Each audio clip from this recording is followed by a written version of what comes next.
You made me pull passion from the kinks in your hair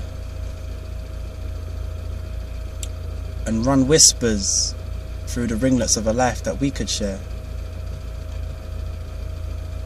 and rub fingers that still linger of your never-ye incense along the entire distance of me wishing you were near. Even your shampoo has my heart conditioned, 'cause the line of you'd position below my ear has me recognize your love in an instant when your fragrance fills the air. Now images of us and kids swing from any follicle draped in herbal essences. I'm here trying to untangle time, twisting the pigtails of where your presence lives, and I assumed that the end of these splitted tips was going to be or not to be where the answer is, but all I found was a knot in the middle of our plaited, pampered and jagged differences. You're the one that embraced me into the woolen warmth of your nest, and with no cautions tucked me under your hem, and I should have thought then that you could just tie any heart to your thread.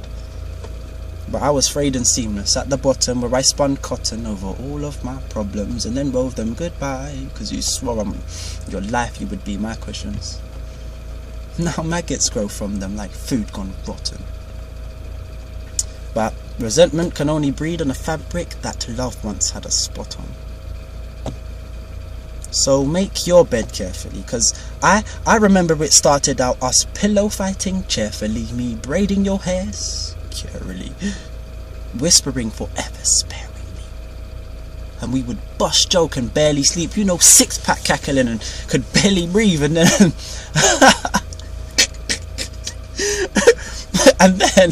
and then you couldn't. Look, I know they say perfection is made by practice, but now is not the time to be playing actress. But I'ma join in. Pray you're acting,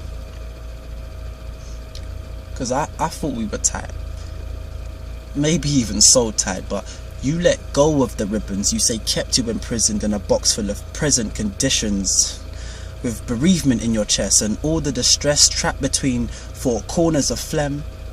That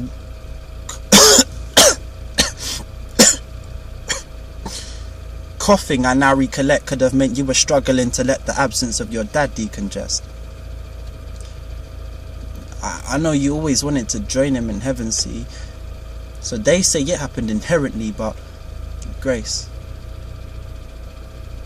you were supposed to grow grey here with me. I'm right there. The claws of my distress tore open my flesh, gutting the breakfast from my intestines, seeing you rested in the hospital bed, and with the surgical tape of my fright, I'm still dying to stick back the pieces of my puzzled memory to collect every sensory of what you had and had not been telling me in the months that led to this night. And now the question that spirals around this lasso: if there was so much life left inside of the loop, why did you close it? We were set for starlights, ones reflected by oceans, so I sunk to the depths of solace with every tablet that made its descent and progressed on the banks of your neck and swept you over the edge of that bottomless dosage. Now it's just me floating through seas with this locket of your curly hair that waves at me, gently buried deep in these reefs. Your undercurrents turn these lace pillows in replace of your cheeks.